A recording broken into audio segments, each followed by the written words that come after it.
नमस्कार मंडळी, कसे आहात सगळे? छानच असाल नक्कीच. आज आपण विंदा करंदीकर यांची देणाऱ्याने देत जावे ही कविता ऐकणार आहोत.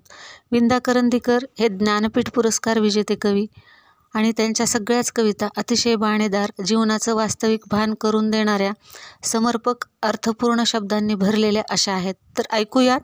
देणाऱ्याने देत जावे, घेणाऱ्याने घेत जावे. देणाऱ्याने देत जावे, घेणाऱ्याने घेत जावे. हिरव्या पिवळ्या माळावरून हिरवी पिवळी शाल घ्यावी. हिरव्या पिवळ्या माळावरून हिरवी पिवळी शाल घ्यावी. सह्याद्रीच्या कड्याकडून छातीसाठी ढाल घ्यावी. सह्याद्रीच्या कड्याकडून छातीसाठी ढाल घ्यावी. वेड्या पिशा ढगाकडून वेडेपिसे आकार घ्यावे. वेड्या पिशा ढगाकडून वेडेपिसे आकार घ्यावे. रक्तामधल्या प्रश्नांसाठी पृथ्वीकडून होकार घ्यावे. रक्तामधल्या प्रश्नांसाठी पृथ्वीकडून होकार घ्यावे. आणि अतिशय सुंदर अशा ह्या 4 ओळी. उसळलेल्या दर्याकडून पिसाळलेली आयाळ घ्यावी. उसळलेल्या दर्याकडून पिसाळलेली आयाळ घ्यावी. भरलेल्याशा भीमेकडून तुकोबाची माळ घ्यावी. भरलेल्याशा भीमेकडून तुकोबाची माळ घ्यावी. आणि शेवटच्या अतिशय समर्पक, अर्थपूर्ण अशा ह्या 4 ओळी. देणाऱ्याने देत जावे, घेणाऱ्याने घेत जावे.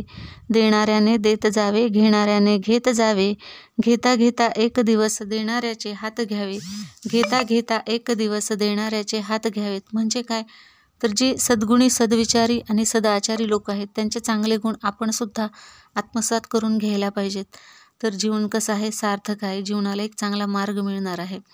तर मंडळी, आवडली काही तुम्हाला कविता? आवडली असेल तर नक्कीच लाईक, शेअर आणि सबस्क्राईब करा.